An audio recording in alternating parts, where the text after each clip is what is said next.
저희 스쿨링에 나와주신 여러분 감사합니다. 오늘은 전세 사기 특별법상 피해자에게 주어지는 지원 정책 및 주거 안정 정책의 내용에 대해서 좀 들여다보겠습니다.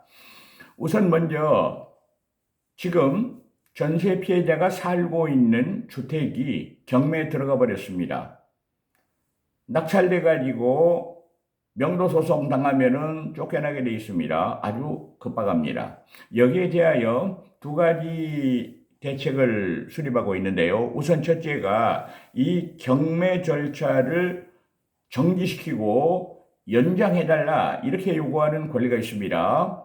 다시 말하면은 지금 경매 절차가 진행되고 있는데 이거 끝나면은 쫓겨나니까 스톱시켜달라 이 말입니다. 몇 개월간. 1년간 연장해달라 이렇게 얘기할 수가 있다는 얘기입니다.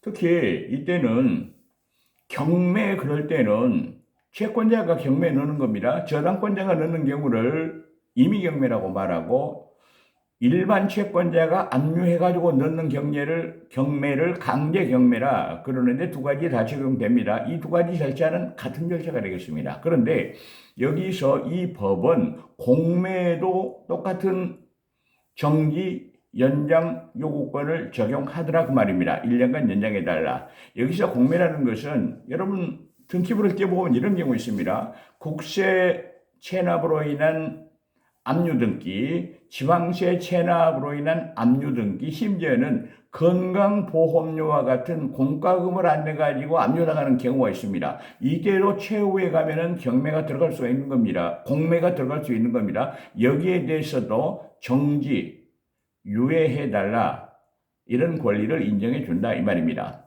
두 번째는 경매 떴을 때 전세 피해자가 최고 가격 쓴 사람과 같은 조건으로다가 그거를 낙찰받을 수 있는 이와 같은 권리를 인정하고 있다 이 말입니다. 다시 말하면 더 정확하게 말하면 전세 사기 피해자는 매각기일까지 보증을 제공하고 최고 매수 신고 가격과 같은 조건으로 우선 매수 신고가 가능하다.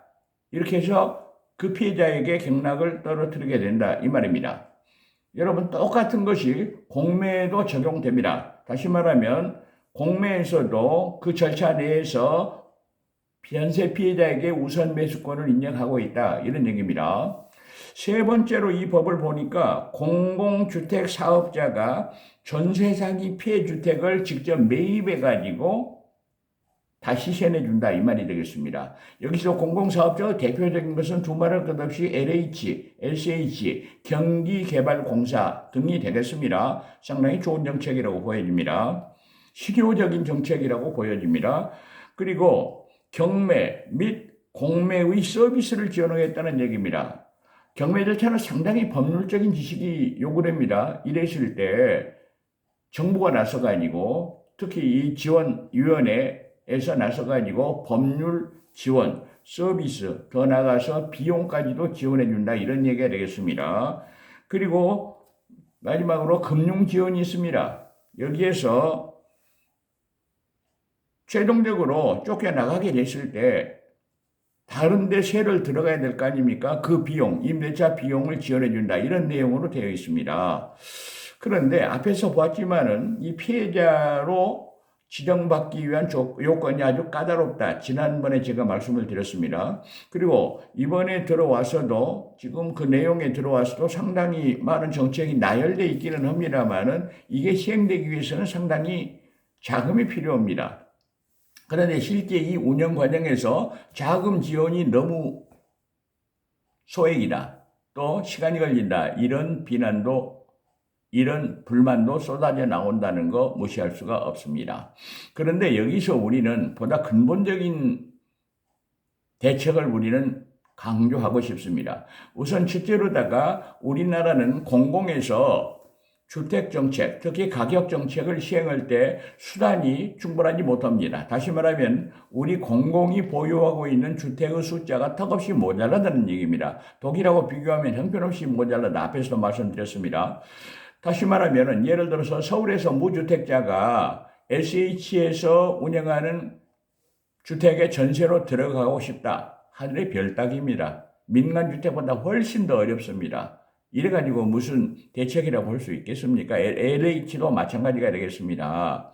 그런 점을 지적해 두고, 두 번째는 우리가 지금 현대사회에 있어서 주택가격을 좌우하는 것 중에 중요한 변수 중에 하나가 금융정책입니다. 정부가 조그만 신호를 줘도, 우리가 얼마 전입니다. 최근의 일입니다. 여기에서 여러 가지로 이런 여러 가지가 뭐고 이제 물가가 뭐 안정세를 보인다. 그걸 조건으로 해가지고 주택업자들이 어려움이 있다. 이래가지고서 살짝 뭐 보금자리론 등과 같은 특례 금융을 완화해 줬습니다. 그랬더니 곧바로 발표 나오자마자 서초구, 강남구에서 아파트 가격이 약간 상승한다. 이런 보도가 나왔습니다. 이거 지속되면은 또 활활 타오르게 됩니다. 이런 점을 조심해야 됩니다. 그리고 또 하나, 정부가 어떤 경우에도 주택 가격을 안정적으로 가지고 가겠다 하는 확실한 믿음을 줘야 된다. 제로하지 않겠습니다. 그리고 아주 불편한 진실이 하나가 있는데요. 소위 말하는 PF를 앞으로 어떻게 할 거냐. PF라는 것은 프로젝트 파이낸싱이라는 겁니다. 여러분, 주택업자들이 집을 지을 때, 뭐 1000세대, 2000세대를 지을 때 자기 돈으로 짓는 거 아닙니다. 돈을 끌어다가 짓는 겁니다. 땅값하고 건설비를 끌어다가 짓는 겁니다. 그랬을 때 여기서 끌어다 쓰는 내용이, 끌어다 돈을 지원하는 부분이 대표적인 것이 투자신탁사, 그리고 새마을금고, 저축은행 등 소위 말하는 제2금융권입니다. 그런데 조금만 더 말씀드리겠습니다.